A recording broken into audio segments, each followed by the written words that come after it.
Worldwide, we're looking at approximately 350 million people with diabetes.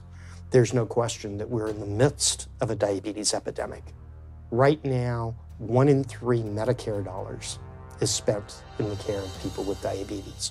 1 in 10 total healthcare dollars is spent on people with diabetes. There's no question that this is a major problem. What in particular is the correlation with the diet and diabetes? I'm not going to get into that. Into diet? No.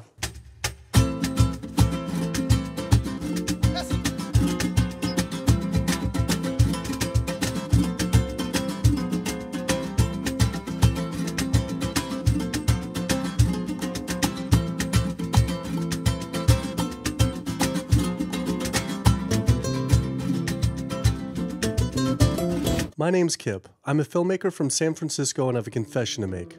I'm a recovering hypochondriac.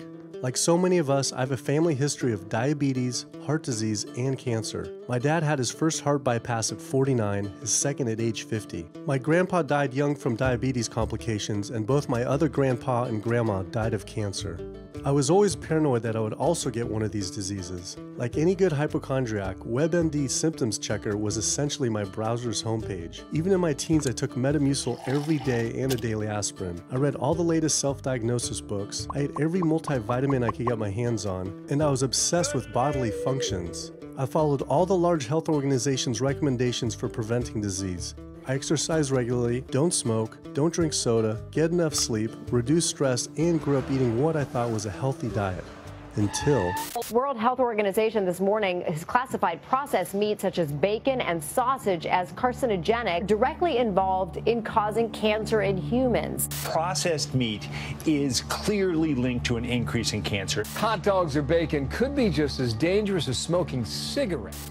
The World Health Organization had looked at over 800 studies from 10 different countries, finding a direct link to consuming processed meat and cancer. Just one serving of deli meats daily increases your risks of colorectal cancer by 18%. I had no idea that what we ate affected cancer rates, but I never felt like I had eaten a lot of processed meats until I realized that processed meat includes hot dogs, bacon, sausage, salami, ham, pepperoni, cold cuts, and deli slices, basically everything I grew up eating. The World Health Organization classifies processed meat as a Group 1 carcinogen, the same group as cigarettes, asbestos, and plutonium, and classifies red meat as a Group 2 carcinogen.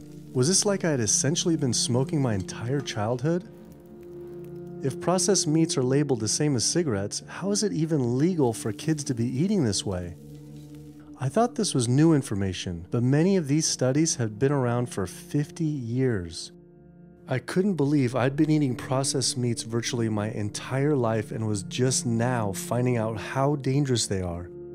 Why hadn't I been hearing about it from the American Cancer Society, the largest cancer group in the nation? When I went on their website, I was shocked to see that none of this information was featured on their homepage. But even more shocking, on their Eat Healthy page, they actually encouraged eating Group 1 carcinogenic foods like processed turkey and canned meats. This is after the World Health Organization reviewed over 800 studies definitively linking processed meat to cancer. Thank you for calling your American Cancer Society. My name is Sam. I'm a cancer information specialist. How may I help you today? Hi, I was calling because I was wondering why you all recommend people to eat processed meat on your website, which the World Health Organization has classified as a Group 1 carcinogen, which is in the same class as tobacco smoking, asbestos, and plutonium. This would be like a lung association having a how to roll your own cigarette section on their website. It's kind of the same thing. But let me just place you on a brief hold because He wasn't able to answer my questions and said someone would get back with me.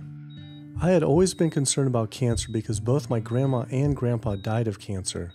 I wondered if things would have been different had they known the link between diet and this terrible disease. In the US, 1 out of every 4 deaths is from cancer. Oh, sweet. American Cancer Society rep confirmed an interview this week. So we just went in for the interview with the American Cancer Society rep, and the security guard said there's no interview scheduled.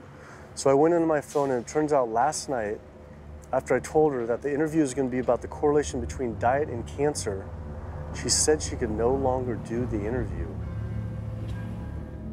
After repeated emails asking why she was declining my interview to simply talk about diet and cancer, she stopped responding altogether.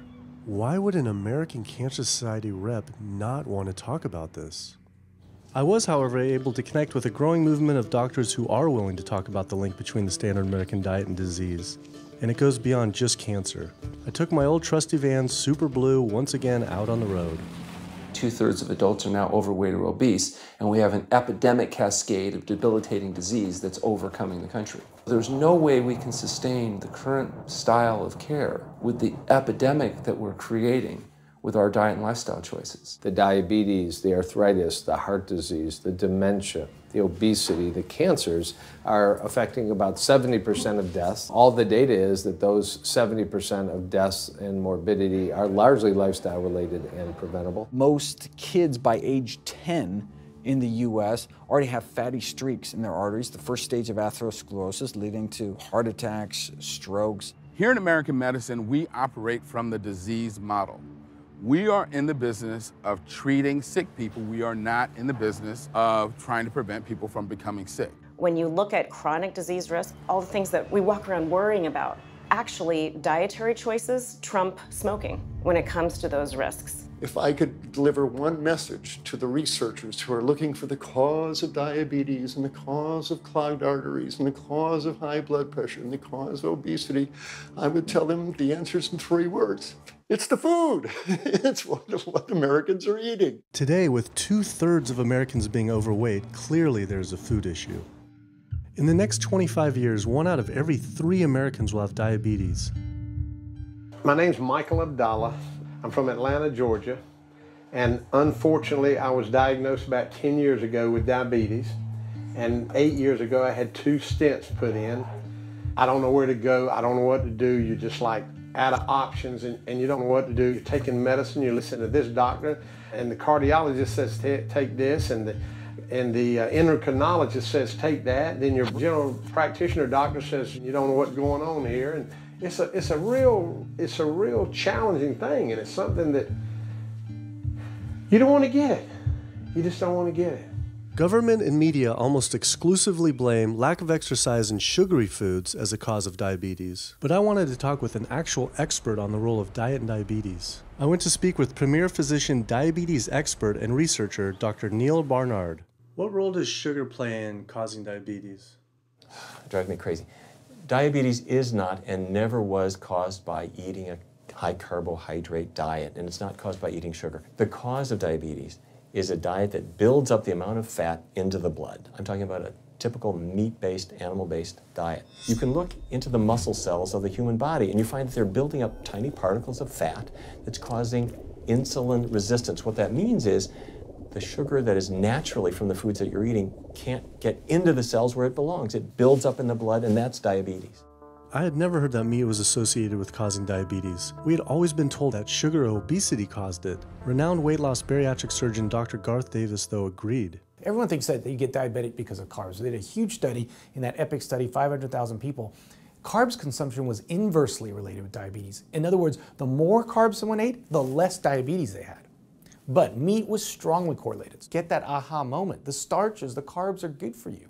They're not bad for you. This idea that carbs make you fat is utterly ridiculous. Carbs cannot make you fat in and of themselves. We have storage in our muscles and in our liver for carbs called glycogen. So when we eat carbs, we either store it or we burn it. Now, eat fat, that goes straight to your fat. Your body can't turn those carbs into fat unless you're really overdoing the calories. Obesity, it's a death sentence. You're at much higher risk of getting cancer. You're almost certainly going to get diabetes. I mean, no one wants to fat shame, and we all want everybody to be comfortable with our bodies, but this movement to be comfortable with our bodies has made us comfortable with being sick, and that's a huge problem. I go into the hospital and I look around me, people on dialysis, all these sick people, and just about every disease in there is because of what people are eating. Here's the thing. If I eat a sugary cookie, the sugar lures you in like the Trojan horse, but waiting inside that cookie is a huge load of butter or shortening, and that's what fattens you up, and that's the part that leads to the diabetes. It's the fatty foods. not really so much the sugar. It's not that sugar is good for you. There's no nutrients in it. It's excess calories. But when you eat sugar, you don't get inflammation right away. When you eat sugar, you're not getting plaques forming in your vessels. When you're eating sugar, your body's going to store most of it as glycogen or burn it as calories. And so this focus on sugar has taken all the focus off meat, dairy, eggs, pork, turkey, chicken. People need to understand, you know, if their child gets diabetes, you've just taken 19 years off their lifespan. We're talking life and death. I realized there was so much more about diet and disease that I hadn't ever learned. It felt as if this information had been practically withheld. Processed meat causes cancer.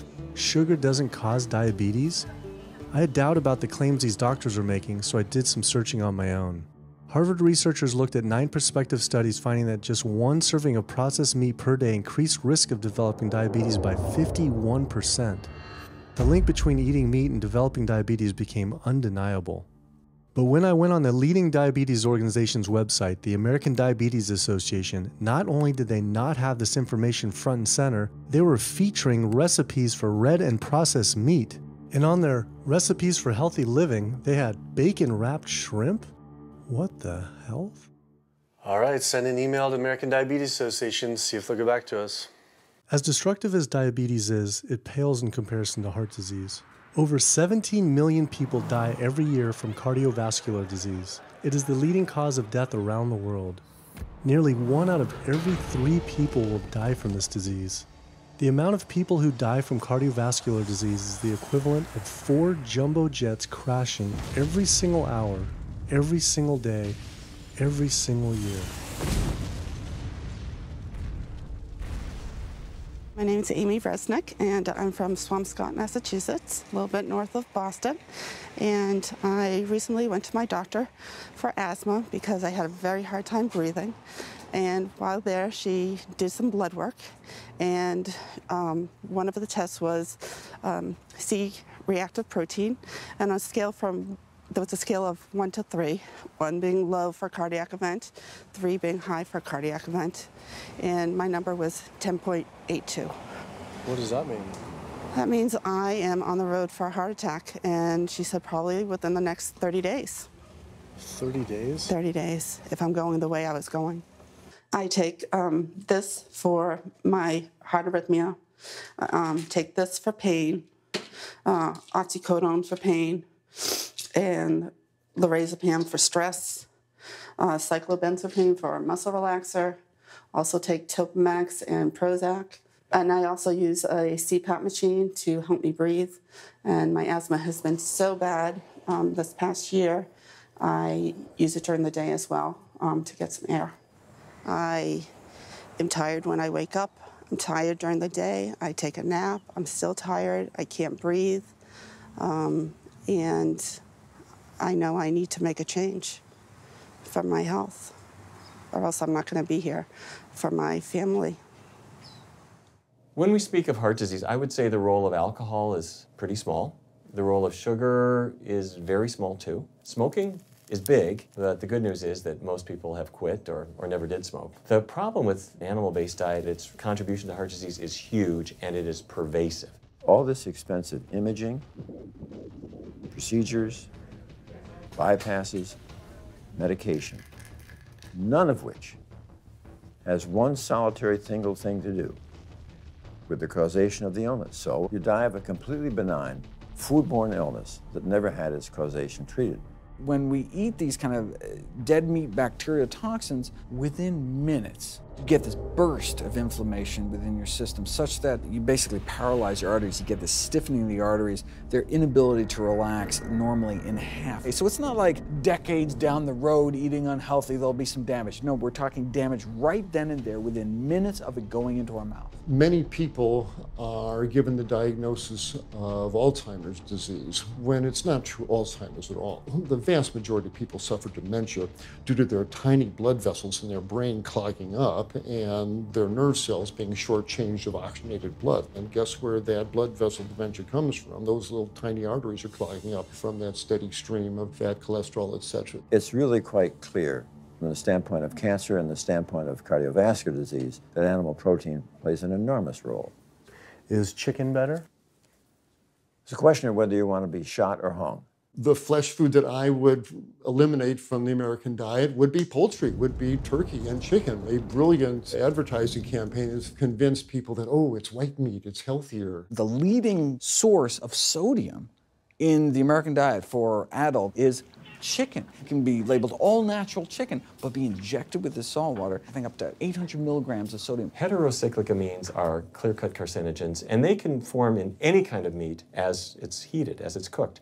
But by far the biggest source is chicken. We sent researchers into fast food and family restaurants. Not only were there carcinogens in every single restaurant, but we found them in every single chicken sample that we took. If somebody brings their family in and they're buying a bucket of chicken, nobody tells them that there are carcinogens. If you're selling carcinogens to people, you've got to warn them that they're in there. But the American Cancer Society encourages people to switch from red and processed meat to chicken.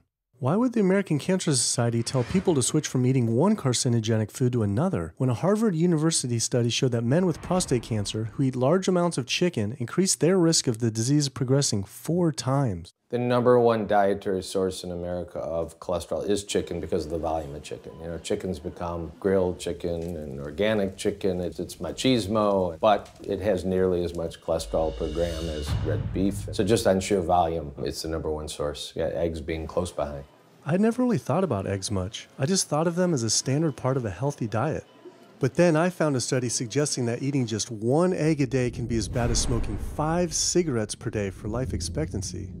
The yolk of a hen's egg is the most concentrated glom of saturated fat and cholesterol. It is made to run a baby chicken for 21 days with no outside energy. It is pure fat and cholesterol.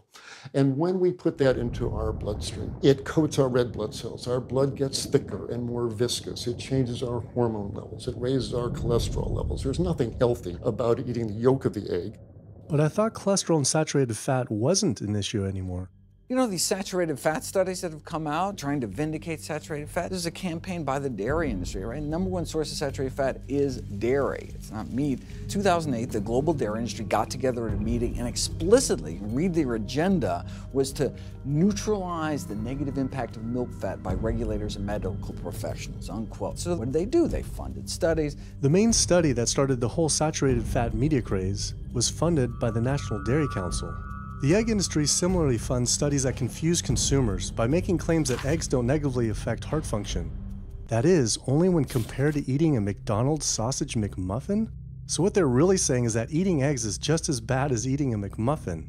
When you eat foods like beef or steak or a processed meat, a hot dog, you're not just getting saturated fat. You're also getting other additional toxins that are in that food. There's heme iron, carcinogens, processing chemicals. This is all a lot more complicated than just looking at saturated fat. You know, the strategy is not on making their products any safer. The strategy is to just try to confuse the public, to introduce doubt. You know, there's a famous tobacco industry memo. It's called "Doubt is Our Product." That's all they had to do. They didn't have to convince Americans that smoking was healthy, right? They just had to introduce doubt. Then they would win. If there's just enough controversy, people kind of throw up their hands, I don't know what to eat. Confusion is their game. I really don't think people thought what they ate led to heart disease. They think, oh, it's genetic, my parents had it. And I don't think people really think that what they ate led to diabetes. I think, oh, my parents had it, I was gonna get it. And certainly cancer, they don't think that way. People have bad lifestyles that they've inherited environmentally. They've been exposed to a certain way of eating and living that they've carried on into their adulthood, passed on to their children. That is why they go on to develop the same diseases that their parents and grandparents may have had before them. But it is not inevitable. Even if you have a genetic predisposition, doesn't mean it's going to necessarily manifest. And what determines whether it manifests or not may be those epigenetic variables, the things that you can control, the environmental factors, the dietary factors, the lifestyle factors. So we can actually change the expression of genes, tumor-suppressing genes, tumor-activating genes, by what we eat, what we put into our body. So, you know, even if you've been dealt a bad genetic deck, you can still reshuffle it with diet. I had always thought that I would develop heart disease at a young age because both my dad and grandpa had heart attacks. I was taught that they were genetic, but their heart attacks probably had less to do with genes and more to do with their diets high in meat. That's why when I went on the American Heart Association's Heart Healthy Recipes page, I could not believe they had an entire section on beef recipes. This was just like the American Cancer Society encouraging eating Group 1 carcinogens on their site. Meatloaf, pork loin, steak on your recipe list? Are you kidding me? It's like this menu is trying to give people heart attacks. At your website, we noticed heart-healthy recipes, and we were kind of bewildered by why there's a bunch of recipes on, a whole section on beef recipes, and there's also a section on egg recipes when there's such a strong link between beef, red meat, and heart disease. I honestly don't know because I don't do that, I guess. That's not what I do. Another organization rep that wasn't able to answer my questions, but he said that he'd have someone get in touch shortly. I was, however, able to talk to the president of the American College of Cardiology, Dr. Kim Williams. So the American College of Cardiology is a 47,000 member and growing organization with a dedicated mission to reduce heart disease and to improve patients' lives. And if you look at the incidence of hypertension and diabetes and mortality in men, they actually get reduced as you go higher and higher in terms of how much you restrict animal products. What about fish? So fish is a little different. You've got the 4 worries, which is PCBs, mercury, saturated fat, and cholesterol. And the cholesterol is all over the place. You can hit tuna in water, that'll be almost less than a glass of milk, to salmon or tilapia, which is higher than a pork chop. If you look objectively at fish, what you find is they've become essentially mercury sponges. And that's why in many parts of the country they warn you, don't have more than so many of these fish a week because it's getting too much mercury can kill you. Fish are eaten by bigger fish who are eaten by bigger fish, and these pesticides and herbicides bioaccumulate in the fish flesh. And these big fish, including the salmon, which people think is the healthiest fish, truth is the amount of pesticides and herbicides in the flesh of these fish are shocking, and they have estrogenic and cancer-promoting properties in them. They'll say, well, but don't sardines have less concentration of toxic waste product than other ones? Something being less toxic doesn't make it healthy. It just makes it less toxic. Farmed fish is by no means healthier. All the antibiotics that these animals have to be fed, similar to chickens and turkeys kept in confinement. These fish get infections. They get fungal infections, they get bacterial infections. You've got to feed them antifungals, antibiotics, and these substances accumulate in the fish flesh as well. I always knew that pollution was bad for our health, but I had never thought about the environmental pollutants affecting food. Dioxins, being the most toxic man-made chemicals known to science, cause all sorts of things. They cause endometriosis, they cause cancers, they cause endocrine disruption problems. Most of your exposure, 93% of it, comes from eating meat and dairy products because it climbs up in the food chain so effectively. So you can get exposed to living near these incinerators and breathing it, but it'll take you 14 years to breathe in as much dioxin as a cow will ingest by eating the grass in one day. And that dioxin will accumulate in its fat, which includes the milk and the meat, and anyone eating meat or dairy products is going to get that dose of dioxin, so it climbs up the food chain every step. Men have no way in their bodies to get rid of dioxins, but women have 2 ways. They're both involving having a baby. One is that dioxin crosses the placenta into the growing infant, and the other is that it comes out from the breast milk. So if you have a meat and dairy consuming mother breastfeeding that infant, then the highest impacts of toxic exposure like mercury and dioxins will go to that infant. Pregnant women are told, oh, certain types of fish should be avoided. But what about all these other animal products which are introducing, imagine as the fetus is developing, introducing these very harmful toxins which create reproductive abnormalities, developmental problems, and hormonal issues right as the child is developing, the most critical stage of development. It does make you worry when people say, don't you want to have a little bit of milk because you're pregnant? Don't you want to have some fish because you're pregnant? Who do you think is going to get the chemicals that are in that? All these environmental toxins and toxins from the feed that they're being fed accumulate in their tissues and are released into the mother and unfortunately to the child when you eat these products when you're pregnant. So this includes antibiotics, hormones, steroids in animal feed. Commercial animals are largely fed GMO corn and soy, which are very laden in pesticides. PCBs have been banned since the 70s, but they persist in the environment. Dioxins, all of these compounds can create hormonal, reproductive, developmental damage as well. Eating organic beef, Poultry, pork, or fish will not help you avoid contaminants like mercury, like dioxins, like strontium-90, because they fall out over all sorts of farm fields and water bodies, and they don't skip over the organic fields. And so really the contaminants are coming in regardless of how these animals are raised. I had always been concerned about the possible health impacts of GMOs, but then found out that most of the world's GMO crops are actually consumed by livestock, with dairy cows consuming the most per animal. This fact, with everything I'd learned about bioaccumulation, made dairy terrifying, especially considering how much cheese I ate in my life. Cheese is an amazing product when you think about it. It's probably one of the single best foods at compromising health that you're going to actually feed to people. Think about it. You've got an animal product, so you've got all the issues of biological concentration. You have a highly processed food product, and not only does it have naturally a lot of saturated fat, but you put a lot of salt into it. There's a strong link between dairy foods and autoimmune diseases, and so that can show itself up as excessive production of mucus and exacerbation of asthma in kids who are prone to that, and even adults. And also there's an association between dairy foods and multiple sclerosis and type 1 diabetes, which is an autoimmune disease, and other rheumatologic problems. Cow's milk is baby calf growth fluid. That's what the stuff is. There's absolutely no child or human on earth who actually needs the milk of a cow any more than they need the milk of a giraffe or a mouse. Most people in the world are lactose intolerant. I mean, that's the normal state of affairs. Why would your body create this enzyme to digest lactose after weaning, after infancy? It doesn't make any sense. 73% of African Americans are lactose intolerant, 95% of Asians, roughly 70% of Native Americans, and about 53% of Hispanic Americans are lactose intolerant. Our government is encouraging Americans of color to eat foods that it knows is going to make them ill. Ultimately, what that boils down to is the government is telling me as an African American to eat food that's going to make me ill for no health benefit so that it will benefit dairy farmers. That's a form of institutionalized racism. Yeah, milk is a risky food for human consumption. As a pediatrician, I see on a daily basis children suffering from conditions that are linked or associated to dairy consumption, such as eczema, acne, constipation, acid reflux, iron deficiency, anemia.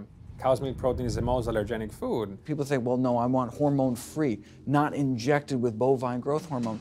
But milk is this hormonal fluid, so it's just packed with sex hormones and natural sex steroid hormones like estrogen, progesterone. In fact, doesn't matter if it's conventional milk, doesn't matter if it's organic milk. Milk without hormones, that's an oxymoron. Organic dairy has just as much saturated fat and cholesterol and galactose and all the things that you don't want as conventional dairy. Dairy products in general have a lot of other products associated with it, not the least of which is pus. I mean, they actually have laws limiting how much pus you can actually have in a milk and still sell it. I believe it's like 750,000 pus cells per cc. Because, I mean, you wouldn't want too much pus and it'd be like pure pus. People might object. In fact, you could think of cheese as kind of coagulated cow pus, if you would. But I was always told that we need milk for strong bones. I'm Jane Chapman, and not too long ago, finally got some x-rays of the hips and back. Severe bilateral osteoarthritis of the hips. And actually, I'm scheduled for 2 hip replacements. That's bone on bone. It's the grinding of the joints. My stability is scary. I hold on to the walls if I'm at home. I've been told to use a walker. I'm only 61. This is not how you're supposed to live when you're this old. I have a really hard time believing that that's all that's left. Researchers have studied bone development in kids and whether they get stress fractures and that kind of thing. And the kids who drink the most milk have 0 protection. Milk does not build strong bones. Harvard researchers have looked at a large group of older women. Over an 18-year period, the milk drinkers had 0 protection from fractures. So this old notion that somehow milk is going to build strong bones or protect your bones later in life, it's a myth. People that drink milk have higher rates of hip fractures, have more cancer, and live shorter lives. It turns out that countries with the highest dairy consumption also have the highest rates of osteoporosis, so clearly drinking more milk doesn't protect your bones. Doing more research, I found that dairy was linked to many different types of cancer as well. Just like many of us, I thought that the majority of cancer was due to genes, but only 5 to 10% of cancer is actually genetic. Any cancer is caused by a DNA mutation, but that's not enough. So that can cause that first cancer cell, but one cancer cell never killed anyone. 2 cancer cells never killed anyone. But 1 billion cancer cells, now we're running into problems. So we need to reduce the growth factors in our body, like IGF-1. Insulin-like growth factor 1 is this cancer-promoting growth hormone involved in every stage of cancer cell growth and spread and metastases. Any animal protein boosts the level of IGF-1. Dairy products increases your risk for various forms of cancer, especially those related to your hormones. So breast cancer, prostate cancer, ovarian cancer. So this is not a product, even in its most pure state, you want to be consuming because it does come with risk. I found out that dairy can increase a man's chance of getting prostate cancer by 34%. And for women who've had breast cancer, just 1 serving of whole dairy a day can increase their chance of dying from the disease 49%, and dying from anything 64%. Why weren't breast cancer sites like Susan G. Komen warning everyone about this? For calling Susan G. Komen, this is Jocelyn. How may I help you? Okay, so we're wondering why you don't have a huge warning about the dangers of consuming dairy on your website when there's a direct link to breast cancer. There was a study published in the Journal of the National Cancer Institute that found out women consuming dairy who has had breast cancer increases their risk of dying of breast cancer 49%. I was wondering why it's not on your website. We cannot answer these types of questions. Once again, another health organization rep saying someone else would have to answer my question. Rather than risk being stood up again, I went straight to the local Susan G. Komen chapter to see if they would answer my questions.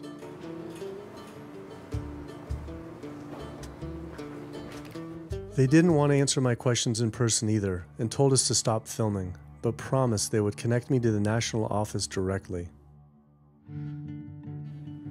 Susan G. Komen's Pink Ribbon campaign had done a lot to raise awareness for breast cancer, although it was confusing to see pink ribbons on dairy yogurt containers.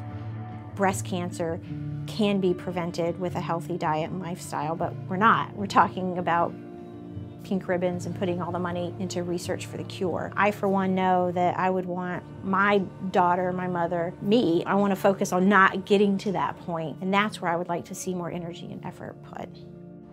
I had been a hardcore cheeseaholic virtually my entire life, despite the risks, but like so many others, I seem to have been addicted to it.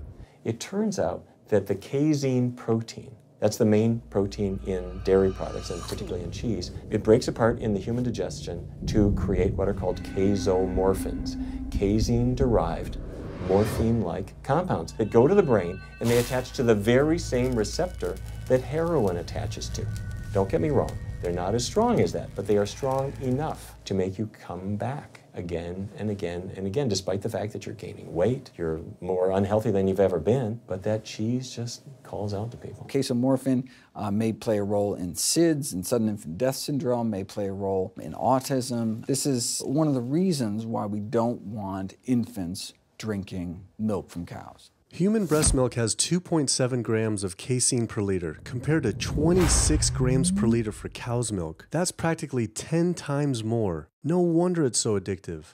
This talk about addiction made me think about all the drugs animals are fed. I went to the headquarters of the Center for Food and Safety, the nation's leading FDA government watchdog group, to see how concerned we need to be about drugs in our food. So that we know of, there are at least 450 different drugs that are administered to animals, either alone or in combination.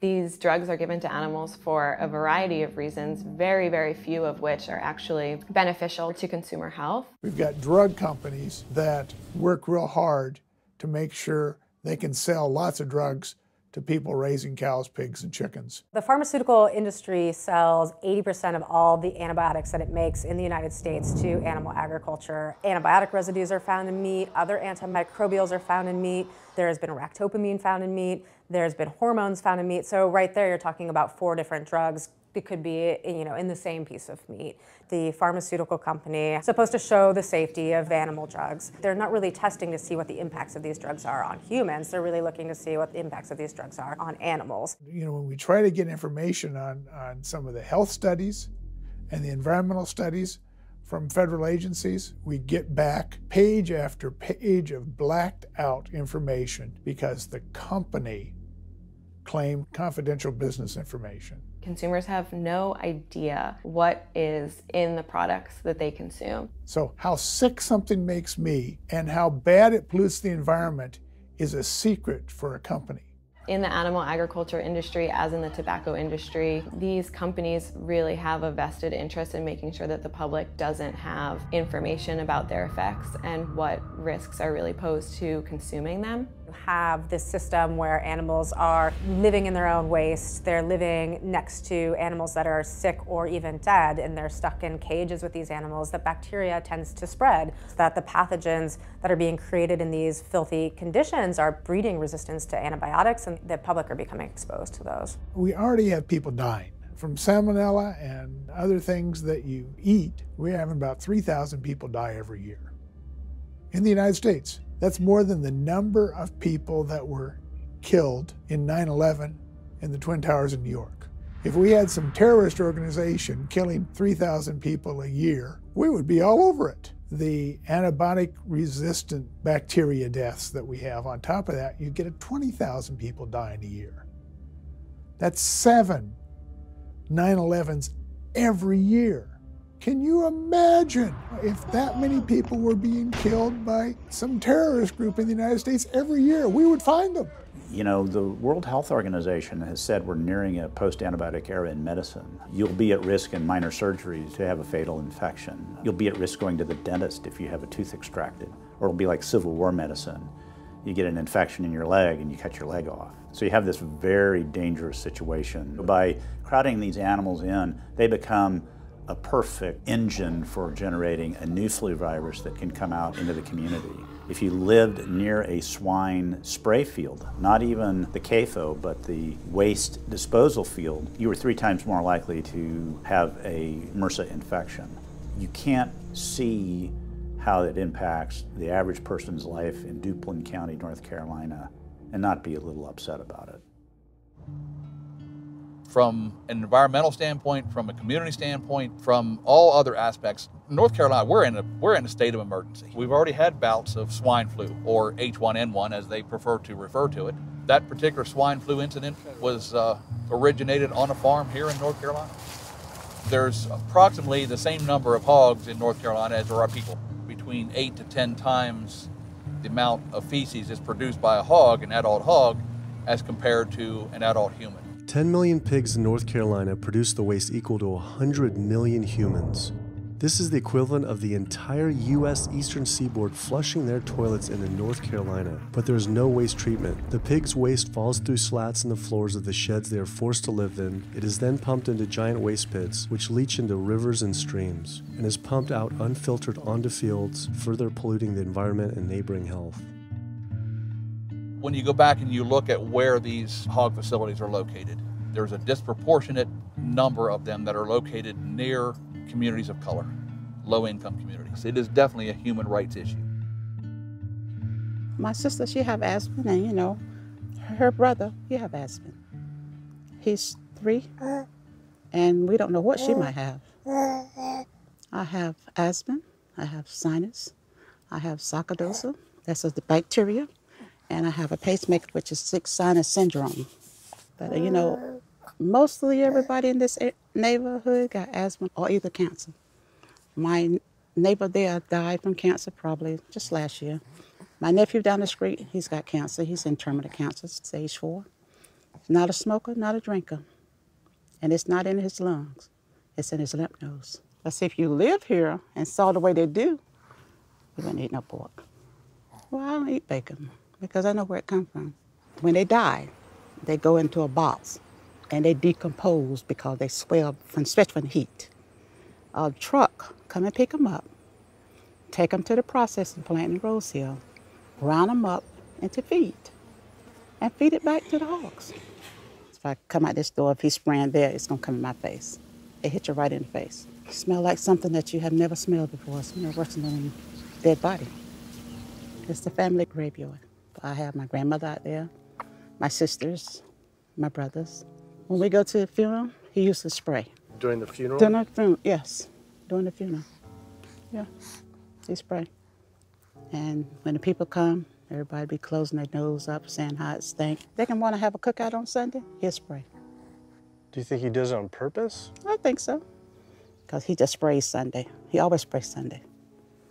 And in most of these area hog houses and turkey house, is in the black area or the Hispanic area. It's either or. Do you think it's also a civil rights issue? Yes. Yes, I do. Yes, I do.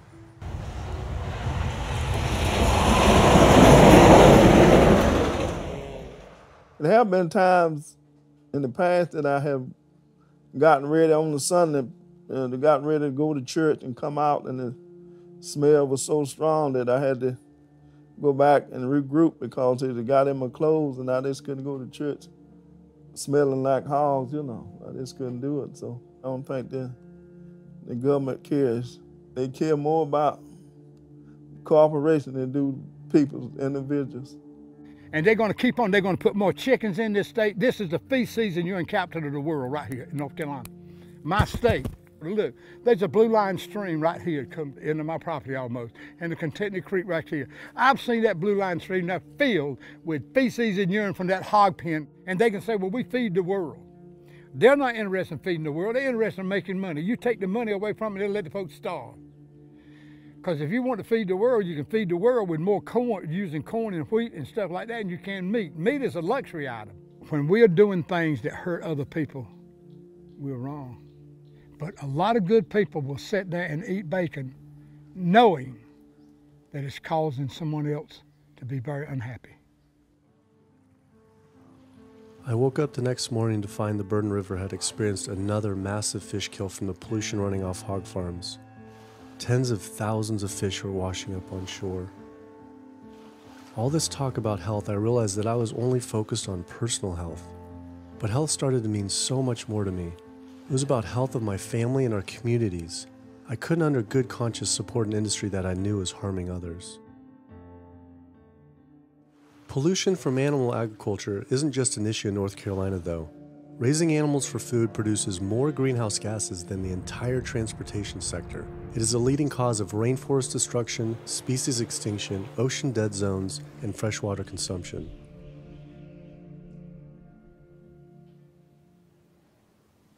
American Diabetes Association actually finally got back and they agreed to an interview. Preparing for the American Diabetes Association interview, I took a look at their diabetes diet and meal plan recommendations, and they were loaded with foods associated with causing diabetes. How could they expect people not to get diabetes if this was the food they were recommending?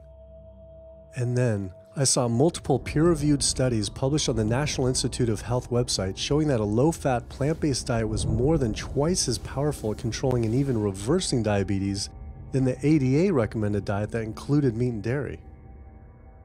Well, the mission of the American Diabetes Association is to identify a prevention and a cure for diabetes, but in the meantime, to improve the lives of all people who are affected by diabetes.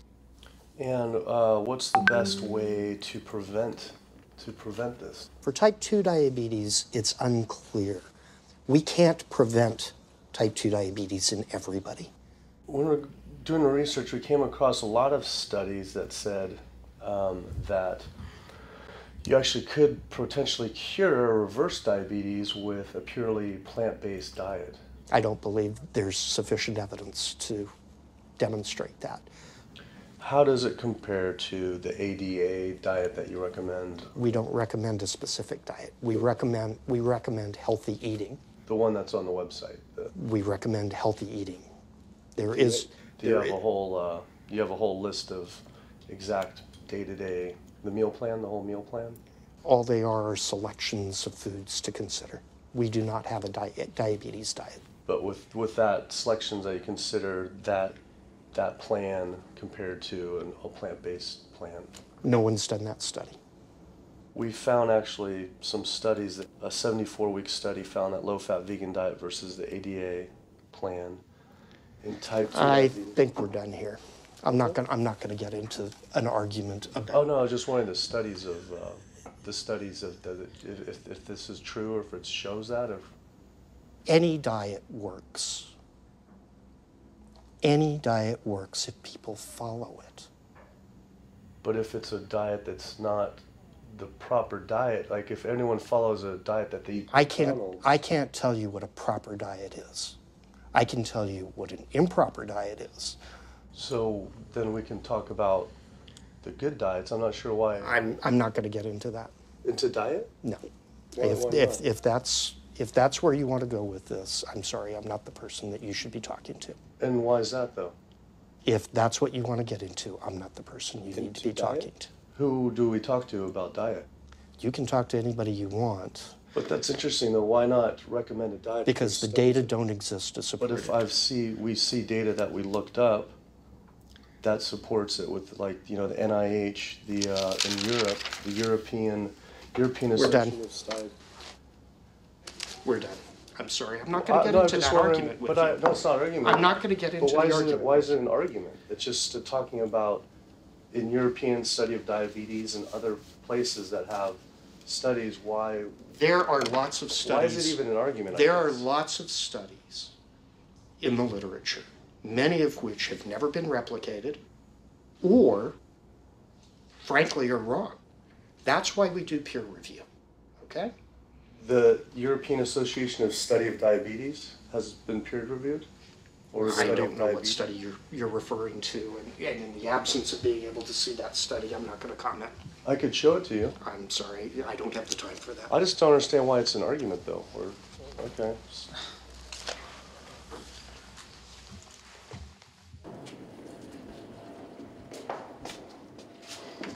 That was interesting. What he wanted to talk about was people living longer with diabetes. But once you mention eliminating diabetes or prevention, oh, whoa, now you cross the line. Prevention and cure, whoa, let's not go there. Not only did Dr. Ratner, the chief medical officer of the American Diabetes Association, not want to talk about diet, but the fact that he had such an emotional reaction to my question made it feel I was digging into something that he didn't want uncovered. I had always thought there was no prevention for type 1 diabetes, but then I did research and came across countless studies referencing the link between exposure to dairy at a young age and type 1 diabetes. I mean, this is a food made for baby cows. Cow milk protein gets into the bloodstream, and the body says, hey, this isn't supposed to be in the bloodstream. It makes antibodies to the cow milk protein, which then attack the pancreas and destroy the pancreas. How is this possible that ADA wouldn't have this forefront on their website? Why wouldn't they be warning all parents about this even if there were only a slight chance? Why were they recommending people to actually eat these foods linked to diabetes? It seemed all of the large health organizations were encouraging people to eat the very foods linked to the diseases they're supposed to be fighting against. American Heart Association promoting beef, American Cancer Society promoting processed meat, pink ribbons on dairy products, and bacon-wrapped shrimp on American Diabetes Association. And then it all came together. What if?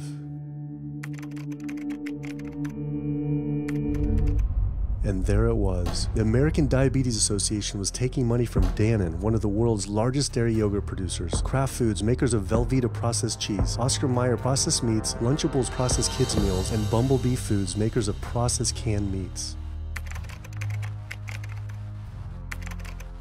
American Cancer Society was taking money from Tyson, one of the world's largest meat producers, and Yum Brand, owner of Pizza Hut, KFC, and Taco Bell. Susan G. Komen was supposed to be fighting breast cancer, was corporate partnering with KFC, Dietz Watson Processed Meats, and Yoplait Yogurt. And the American Heart Association was probably the most disturbing of all, taking hundreds of thousands of dollars from the beef industry, poultry, and dairy producers, and millions from fast food and processed food manufacturers. Every single one of these organizations was taking money from meat and dairy companies that are associated with the causes of these diseases. This would be like the American Lung Association taking money from the tobacco industry. I was sick of not getting answers, so I went to the headquarters of these organizations myself. We have to speak to someone in person. There's millions of people dying from the foods that they're recommending people to eat. I wanted to find out why Susan G. Komen had accepted $35 million from Yoplait when their products can increase a woman's chance of dying from breast cancer 49%. And ask American Cancer Society if taking money from KFC and Tyson was the reason they promote eating meat. But every one of these organizations declined to be interviewed. What's really sad is that we cannot trust information from these leading health organizations like the American Heart Association, the American Diabetes Association, because they are taking money from the very industries who are causing the problems that they're supposed to be helping to prevent. So that makes the truth something that you are not going to be hearing, as far as nutrition goes, from these organizations. Well, that would be the end of their funding, that would be the end of their jobs, that would be lawsuits, they would bring the entire catastrophe down upon their heads, and they would essentially disappear as organizations. This one time I got invited to a charity fundraiser for the American Diabetes Association, and I showed up and they had a whole buffet and it was all just animal products. I remember like a big thing of barbecued chicken. And I was like, I stormed out. I said, like, serving chicken at a diabetes event is like serving alcohol at an AA meeting. It just doesn't make sense. We had scheduled to film an interview with a prominent surgeon, but before we could get inside the building, the hospital's media relations manager stopped us. Actually, I understand that Dr. said that you could film here today, but unfortunately that's not going to be able to happen. I know that he advocates for patients changing their diets, but the hospital makes money off these surgeries, and the reality is he does too. So we can't do anything that's going to negatively impact the hospital, so unfortunately you're not going to be able to film here today. I was sickened by how open she was about the hospital being more interested in profits than people's health. But it wasn't just this hospital or these organizations. Even the US government is involved too. Every 5 years, the U.S. Department of Agriculture creates dietary guidelines for Americans. The committee who writes these guidelines has been made up of individuals who have received money from McDonald's, the National Dairy Council, the American Meat Institute, the National Dairy Board, the National Livestock and Meat Board, the American Egg Board, Dannon, candy and sugar companies, Coca-Cola, and Anheuser, just to name a few, which means we are getting our dietary recommendations from the very industries that are killing us. And when the USDA, makes a pyramid or a power plate every 5 years for the American public, they're going to guarantee that on that plate are going to be foods which, when consumed, will result in millions of Americans perishing. The USDA, which is supposed to be protecting us, has two missions. It's supposed to protect us, and it's supposed to protect the producer. And guess what? When those two come head to head, they usually choose the producer.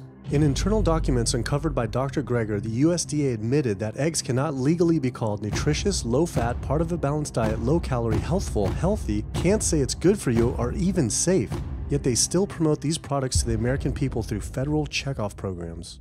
If you ask somebody if they've heard of the checkoff program, the odds are they haven't, although daily they are seeing the messaging that these programs produce. So checkoff programs are responsible for the messages that we see on TV, on the internet, on bus billboards and magazines that say things like, milk, it does a body good, or milk life, beef, it's what's for dinner, pork, be inspired, the incredible edible egg.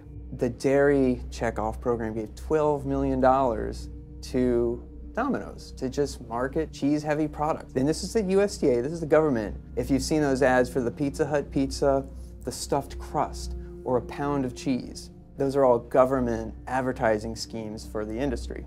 How can we put more cheese on beef? How can we put more milk in a coffee? Things like that to just drive consumption of these just unbelievably unhealthful products. So McDonald's, for instance, has 6 people staffed full-time, according to records we found, whose salaries are paid for by this government program, but funded by the producers who are regulated by it. And these 6 people sit there at McDonald's headquarters and just come up with ideas. Triple cheese decker McCheese muffin stuffed bacon cheese slider? With extra cheese? Nice. Yes. You don't think of it on a day-to-day basis that these are government programs. The Wendy's bacon double cheeseburger, government program. The steak fajita at Dunkin' Donuts, government program. You would just never think that this just pure garbage from a food standpoint is coming from a federally funded program. That's one of the things that makes checkoffs so incredibly creepy, is that it is our government telling us, eat more beef, drink more milk, eat more cheese, eat more pork. One of the very effective ways that the dairy industry promotes its products is to reach children, because kids are impressionable, they're going to be consumers for their entire lives, and you might as well get them while they're young. So dairy spends at least $50 million promoting its products in public schools throughout the country with posters with people with milk mustaches and messages like, milk it does a body good or milk life.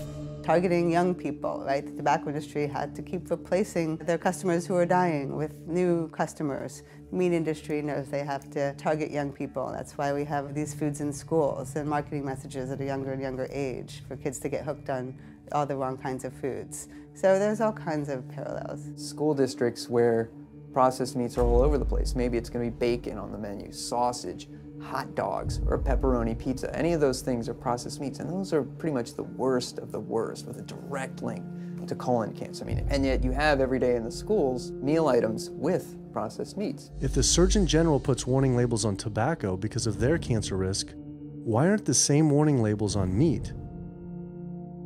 Based on the publicly available data, we know they spend at least $557 million promoting their goods through checkoff programs. We know that they spend at least $138 million lobbying Congress. We expect that they spend a good deal more than that in figures that simply aren't publicly disclosed. The industry's lobbying power is so strong that they can create laws and push through legislation that doesn't benefit Americans in any way, such as ag-gag laws that criminalize whistleblowing or photographing abuses by this industry. Activists in the U.S. can be charged as terrorists for disrupting the profits of any business that uses animals under the Animal Enterprise Terrorism Act, to the even more ridiculous ones like cheeseburger laws.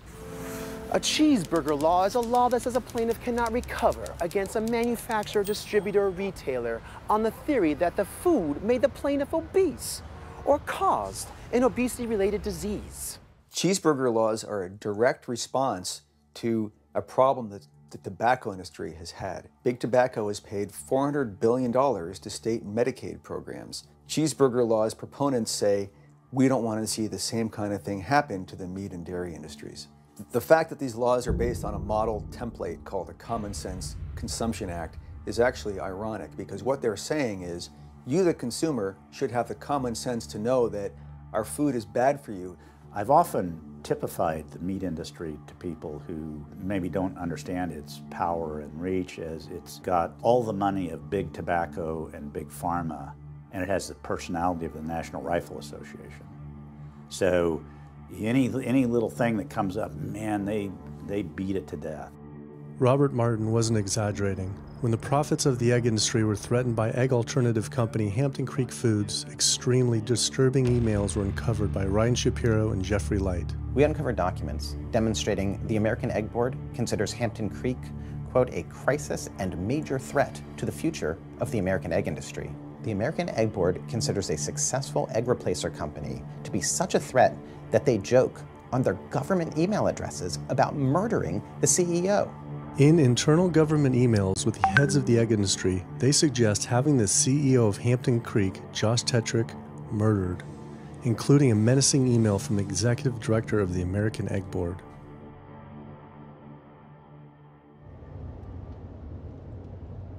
The meat producers don't have to pay for the heart disease or the environmental destruction or any of the other externalities, as economists call them, that their products cause. You know, then there's the whole pharmaceutical aspect of it, and the fact that there's a very strong pharmaceutical industry and lobby that has a huge stake in preserving the status quo. And these chronic diseases, these are the cash cows of the pharmaceutical industry. You have a $5 billion stent industry. Do they ever want to see that go away? We've got a $35 billion statin drug industry. Do they ever want to see that go away? I'm talking about the pharmaceutical industry effectively controls what doctors are told. Most research isn't put into prevention, it's put into the medication that we might use for that particular disease. I'm on 2 different high blood pressure medicines, 6 asthma type medicines even after 4 years of shots, and then another medicine to help take care of side effects from some of those medicines. I'm on high-level antidepressants, a couple of different pain meds for my back and hips. I'm taking about 16 drugs, not counting the insulin in the morning. I take insulin in the morning, insulin at night, you know, 32 to 34 units of insulin. Lantus, to be exact. Some of these meds are for diabetes. This is for peeing. I have to use this for my prostate, and then I have to use this for the heart, and I have to use this for blood pressure. And it's just on and on and on and on. The doctors are telling me this is what I've got to do for my whole life, and it's frustrating, and it's very stressful, and I don't know how long my liver's going to last taking all this stuff. Under conventional medical treatment, whether it be for autoimmune disease, or even conditions like high blood pressure or diabetes, you're told that you have to take drugs.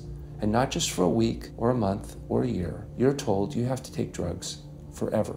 You're guaranteed that if you follow your doctor's advice, you'll be sick forever. You'll never get well. That's the guarantee. Because the strategies are all about manipulating the symptoms, not dealing with the underlying cause. You come in with that diagnosis, you get a bunch of pills that have nothing to do with the disease causation, or you get these procedures that have nothing to do with disease causation. It's a deception to say this pill will help you unclog your arteries, this one will save you from a stroke. No, it doesn't. The people who take the statins, etc., they still get their heart attacks, they still get their strokes. This does not reverse disease. This does not make plaques smaller. This is a fraud of massive proportions. In the US, treating chronic disease such as heart disease, cancer, and diabetes is a $1.5 trillion industry. That's the GDP equivalent of the 10th richest country in the world. I went back and dug deeper into the health organization's funding, and there it was again. These organizations were accepting millions of dollars from pharmaceutical companies that are making billions of dollars from the very same diseases these health groups are supposedly trying to end. It seemed like a major conflict of interest, unless ending these diseases isn't really the goal. The pharmaceutical industry spends more money on lobbying than any other single industry. Just like animal agriculture, they are so powerful they write their own laws that have had activists in prison to silence them. Government's in bed with anyone that gives them the most money, which is the pharmaceutical industry, which is the animal ag industries. Like, they are pumping the government full of money and resources, and in return the government's giving them what they want: subsidies, imprisoning activists that go against them. And I think it's quite telling that these industries are working so hard and spending so much money to criminalize people for simply taking a picture, for simply recording what's going on inside of these facilities and making it known to the public. They're behind walls, they're underground, they're in these secret facilities that no one knows about. But if they did, they would be shocked and outraged. And I think people would not want to think that their pharmaceuticals, that their food are coming from these places. And that's why I think it's the ag laws are what they are, is because they are trying to silence people into not speaking out and not showing the truth. I finally realized how deep the collusion truly is between government and these industries, and how dangerous it could be to expose them. These concerns intensified after meeting the USDA whistleblower who revealed mad cow disease in the US meat supply. USDA operates like the military. So when I got on TV and that, right away USDA sent out memos to all the veterinarians and food inspectors. If anybody from the media ever contacts you, do not talk to them. Refer them to Washington, D.C., and we will talk to them. So right away, shut up everybody. American public should be very concerned about this, what's going on with USDA. Here in the United States, we have at least 4 cases of mad cow disease, but I'm almost positive there's more cases than that, but the government isn't looking for it. So what you're saying is that there could be already mad cow disease in humans. Right, and I think a lot of it was misdiagnosed. With the Alzheimer's or dementia, it takes several years, you see the progression, but to make it easier, these doctors just sign off on it as dementia or Alzheimer's without actually taking a biopsy of the brain to see if it's that, or is it actually a prion disease like Creutzfeldt-Jakob disease or mad cow disease. Do you think it's safe to eat meat? I personally don't think it's safe to eat it because of the fact how the line speeds are increasing, and also our inspectors are not well trained enough. At the present time, the line speed now is going about 220 cows an hour. That gives you about somewhere around 4 cows per minute, so that's 15 seconds per cow. These dangerous slaughter speeds means that animal waste ends up everywhere. Testing shows 88% of pork chops are contaminated with fecal bacteria, 90% of ground beef, and 95% of chicken breast sampled contain animal waste bacteria. There is nothing clean about eating this way. But it just isn't waste, it's also pus-filled infections. You can see there's a bump or some kind of abscess underneath the hide. Most of the time when the hide's pulled off, either that will open up the abscess and the pus will come out, or if it's deep-seated, when the inspectors are doing their work or the company employees, they might stick their knife into an abscess and it explodes all over the place. I had heard enough. I was utterly disgusted by the corruption, the greed, the disease, and the abuse I was learning about. The very animals we are killing were killing us and the planet. But so many people eat meat and dairy every day of their lives, and we are so concerned about getting enough protein. Do we have to eat meat to get complete protein? Oh my God. Oh my God. You want me to jump off this building, don't you? No. Well, first of all protein is made by plants. I'll state that again for the record. All protein is initially made by plants, all of it. And it is not necessary to eat animal tissue in order to get protein. Only plants have the ability to actually take nitrogen from the air, break those molecules apart, and incorporate that nitrogen into amino acids and then make protein. Any protein you get from an animal is simply recycled plant protein.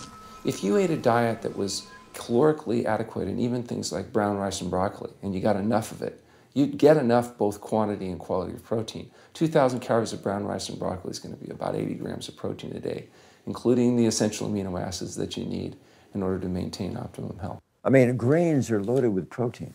Beans are loaded with protein. Vegetables are loaded with protein. You really want to get your protein from plants because plant proteins have a much more beneficial effect on our physiology. The funny thing about protein is most Americans get about twice the amount they need. Most Americans get less than half the amount of fiber they need. But the conversation tends to always be about protein. So in my mind, it's just this magical marketing campaign that protein has taken on over the decades. The question is not where do you get your protein, it's where do you get your fiber? I have never in my professional career seen a protein deficiency. I've never seen someone come in eating normal amounts of calories and they're protein deficient. You just don't see that. So human milk has the lowest protein content ever in any species ever tested. I mean, that's the fluid that's been designed by evolution over millions of years. And so it's like the perfect food for human babies, right? Perfect food, lowest protein content any other mammal. And so it gives a sense of kind of the protein requirements for food.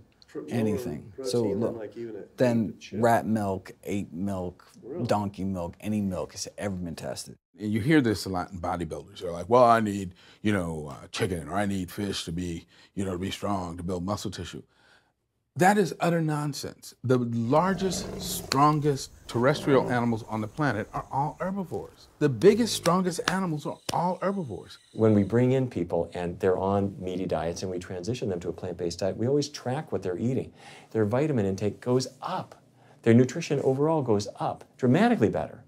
And these same people might worry in advance, will I get the nutrition that I need on a plant-based diet? The fact is, you're not getting the nutrition you need on a meat-based diet, and you're going to get dramatically better nutrition on a plant-based diet. For an average-sized guy like myself, I need about 56 grams of protein a day. That's optimum. Probably I really need 30 to 40 grams a day. Diets that are really high in these protein create diabetes, create heart disease, create cancer, create the diseases that I'm treating on a daily basis. But this is the opposite of what all the high-protein diet fads say. The food you eat determines the bacteria that live in your gut. While you eat animal flesh every day, you are summoning up bacteria that eat carnitine. And those bacteria will turn that carnitine into a molecule called trimethylamine. Your liver then turns that into trimethylamine oxide. That's a molecule from hell. That molecule drives cholesterol into the artery walls. And the people who are consuming this flesh-based diet are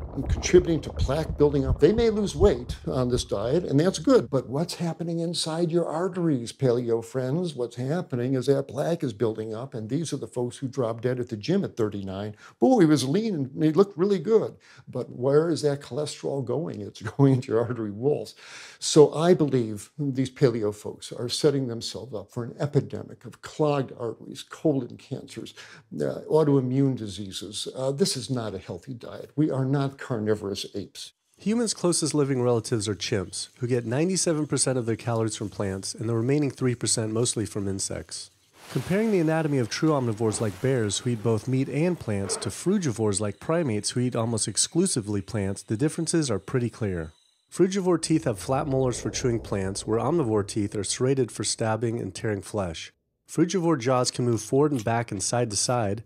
Omnivore jaws cannot. Omnivores have much stronger stomach acid for digesting meat compared to less acidic stomach acid of frugivores. The intestines of frugivores is 9 times their body length compared to 3 times for omnivores. This is because meat will putrefy in the gut unless it is moved through quickly. If humans were indeed true omnivores, we would need to change our physiology and appearance quite a lot. But we fit every requirement of a frugivore. We may behave like omnivores, but anatomically, we're frugivores. Human beings, unlike bears and raccoons, and to some extent dogs, don't have that mixed anatomy and physiology that you see in the true omnivores, and thus we are not true omnivores. In humans, the canines have become really small and rounded and actually function like accessory incisors. They're utterly useless for ripping and tearing anything other than an envelope. So the idea that the mere presence of the canine somehow means that we're supposed to eat meat is silly. He was right. I always thought my canines were for meat, but what kind of animal could I actually kill and eat raw with these tiny teeth? The thought alone was disgusting. I mean, everybody loves a smoothie made with fruit and even some vegetables, but if you think about putting a fish or a piece of beef in a blender and grinding it up, the thought is absolutely repulsive. All these diseases I had learned about were from eating a diet our body wasn't designed for. What would happen if we started eating a diet our body actually was designed for? The data is crystal clear that you can stop and reverse heart disease with plant-based diets, scientifically shown. I've seen it in my own patients. People who adopt low-fat plant-based diets can actually reverse their heart disease, and that literally means watching the plaque start to go away, something they didn't think could happen. My experience with patients is, and those studies show, that when people adopt a fully plant-based diet, their cholesterol levels plummet within a few days. And if you do blood tests in a couple of weeks, you'll see dramatic improvements. Yes, your numbers are going to look great within a week or two. Your cholesterol can come crashing down. In fact, if you're on medications, your doctor may have to pull off your blood pressure medications so your blood pressure don't drop too low because they can work too good. Like that, the side effect is not having to take drugs. In a groundbreaking study published by Dr. Esselstyn following patients suffering from cardiovascular disease, 99.4% were able to avoid major cardiac events by going plant-based. Because it's not just heart disease. It's hypertension, it's diabetes, it's strokes, it's heart attacks, it's several of the autoimmune diseases, lupus, asthma, GERD, osteoporosis. I mean, there's a multitude of diseases, even rheumatoid arthritis. It can be so dramatic. When you see these poor souls with just absolutely crippled with rheumatoid arthritis go plant-based, then they come off their medication. I wanted to follow up with Jane Chapman, who had been suffering from severe osteoarthritis, and I could not believe what I saw after only a few weeks of fasting and changing her diet. So it's so amazing. See, like this only a few weeks later. I know. From going from the walker, needing wheelchair assistance at the airport, to strolling down the street, enjoying the fresh air, the sunshine. 2 weeks. It's all it took, 2 weeks to get off all the meds and start to feel the inflammation just kind of drain out of the body, where the movement was much easier. Just a lot of healing occurred very, very rapidly just by doing the right things for your body. When you're treating diseases with drugs, you know, there's one drug you take for cholesterol, a different class of drugs you take for high blood pressure, different class of drugs you take for diabetes. But with diet, a plant-based diet affects all these diseases, one diet to kind of rule them all. The impacts of eating this way go far beyond ourselves. By getting rid of heart disease alone, we would save up to $48 trillion in the USA, 3 times the US GDP. Conditions like high blood pressure, you don't have to take the drugs the rest of your life and be sick forever.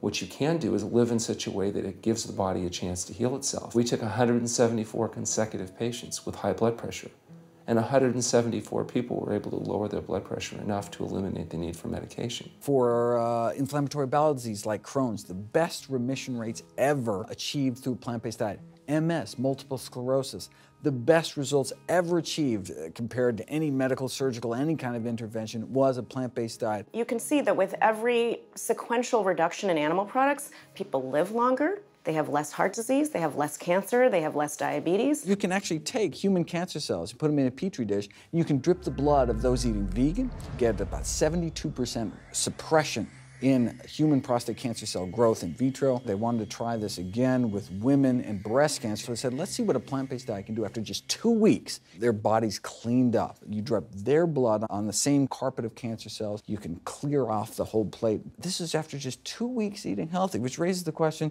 what kind of blood do we want in our bodies? My background is in industrial and systems engineering, and that was my career path for a long time until I got thyroid cancer, and everything changed from there. I decided that I wanted to try alternative methods and treatments rather than have surgery and have my thyroid removed, which meant I'd be on medication forever, and I didn't want that. I just started reading how a plant-based diet can heal the body, and it has worked for so many people. So I immediately just switched to a completely whole food plant-based diet. After a year, the cancer was completely gone, and my thyroid had shrunk to normal size, and I was completely free of that. This was tough to believe. Couldn't this all just be from eating healthier though, like no sugar? Turns out Dr. Walter Kempner from Duke University back in the 1940s was reversing some of our worst killer diseases with diet alone. And the diet he was using was not only strictly plant-based, but it was made up of white rice, fruit, and table sugar. And he was reversing diabetes, he was reversing malignant hypertension, reversing heart disease, the diabetic complications, reversing diabetic blindness. So these people basically had death sentences, went to him, and were given basically sugar, this horrible diet, but it was strictly plant-based. If this information had been around since the 1940s, why don't all doctors know this? We're not taught about the power of food in medical school. No one is taught that the changes that we make with our diet are probably the single most powerful thing we can do to determine our destiny. It trumps our genetics. Why isn't your doctor telling this? Odds are your doctor never learned any of this. In fact, there was even a bill introduced just mandating physicians get 7 hours nutrition training every couple of years, just kind of stay on top of it. And who came out against that? The California Medical Association. Even the family physicians, the surgeons, all the mainstream medical groups came out opposed. It's 7 hours, that's a lot, even if it's over 1 4-year period. So they're not just kind of neutral, but they're actually actively opposing nutrition education. Ironically, when patients come to doctors with questions, they assume that the doctor knows something about nutrition, and so it's kind of a double whammy that doctors haven't been taught much about nutrition. Why don't we hear about this from dietitians when nutrition is their entire specialty? Turns out the American Nutrition and Dietetics Association puts out nutrition fact sheets written by the industries themselves.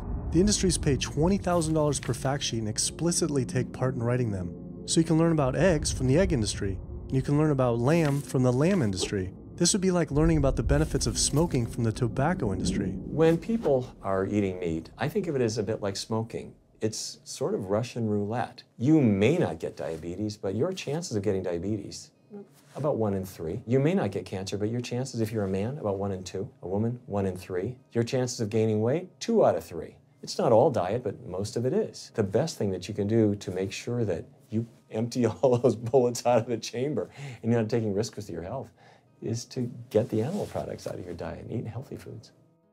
I came to True North to help me with my asthma and to lose a little weight, and it's amazing. Just in 2 weeks of changing my diet, don't have to take any asthma medication, no antidepressants, no pain medication, no heart medication, nothing, no medications at all. And it's just incredible. I was taking Oxy and Advil, and I was taking 800 milligrams of Motrin 3 times a day just to get through the day because I was in so much pain. And now, nothing. Wow. Nothing at all. 2 weeks. 2 weeks, So 14 days. All that medication, you're completely off. Completely off everything. It's just been so frustrating to me because I went to so many different doctors for help, and I tried so many different medications to help me with my asthma, and nothing helped, and I was stuck on the couch for the last 10 months, unable to breathe. And now in 2 weeks' time, 14 days, I'm off my medication, and I can breathe, and I feel good, and I can walk. My life has changed, and it only took 2 weeks of a whole plant-based diet. That's incredible. Yeah. That is incredible. It really is. That's amazing. It really is. I feel so blessed and so good and just so happy to be doing this, and I'm hoping that I can be a role model for other people and not be pushy about it, because everyone's going to do it in their own time. But thank God my time is now. So. Thanks. Thanks. As powerful as Amy's story was, I knew for some, eating 100% plant-based would still seem extreme. I think there's this sense that everything's okay in moderation, right? But we haven't seen that moderation works. There really isn't a study that shows that by eating meat and eggs in moderation, you can actually turn your heart disease around and get better. But I know people who've given up meat and they felt sick. Yeah, it's unlikely that anybody's symptoms are caused by a dead, decaying flesh deficiency. The lack of highly processed animal food products in the diet is not going to be associated with the causal factor about why they're sick. There is going to be a reason why they're not feeling well, but that's not going to be one of them. So I've had people go vegan and they come back to me and they're like, I'm hypothyroid and my doctor says I'm hypothyroid because plant-based diet makes you hypothyroid. I'm like, so what does your doctor tell all his meat eaters that are hypothyroid? Boy, what's an animal flesh or dairy that you can't get in plant-based? Cholesterol, heterocyclic amines, E. coli. You know, if you think about it, there is nothing in an animal-based diet that you can't get in healthier form somewhere else. The only other vitamin is vitamin B12. It's not made by plants, not made by animals either, made by little microbes that blanket the earth. So because the way we live in our sanitized world, unless you're eating bacteria-contaminated foods, we need to get a source of B12 from somewhere. And so the healthiest, cheapest, safest source is to get a vitamin B12 fortified food or vitamin B12 supplement, not to get it from meat and dairy. What about people who say they have to eat meat for their blood type or their genes? I mean, it's like I need meat because I'm a Capricorn, or I need meat because I have an A+ blood. I mean, it's like, what do you say? No one has to eat meat. I mean, there's no vitamin, mineral, nutrient that you can't get from non-animal sources. Valentine's Day, I decided to go vegan and give up all meat, which was never in my thoughts in a million years, but I've heard so much success from people that are vegan. And so I gave up all animal products whatsoever. I've lost 29 pounds. I've been able to cut my meds in half. I've been able to cut my insulin in half. And now I'm going for the moon. I'm going to cut it all out. In the last 6 weeks, we've just had 3 grandchildren. And my ugly face is going to be around to see them graduate from high school and college. I'm going to be here. My mission is to let everybody know you do not have to suffer from diabetes and cancer and heart disease because someone in your family had it or because the doctors are telling you this is what's going to happen. You can take charge of your health and have a positive outcome just like I did. The reason I'm so committed to this is, my grandmother had diabetes and I didn't know what I know now about healing the body. And if I did, I feel like she could have lived at least a few years longer. And so it's in her honor that I do what I do. Because I could save someone else's grandmother, aunt, uncle, father from that, So I'm excited about getting the message out there. There's a common belief that eating plant-based is expensive. Not at all. It can be done in a very inexpensive way where you buy foods that are in season and you shop in the bulk bins, and that saves a lot of money. You can eliminate a lot of your expenses on your grocery bill by not buying meat and dairy because those things are expensive. Our meal plan for a family of 4 is $25 per person in the family. 2064 is your total. 2064, whoa. That's for an entire week of food.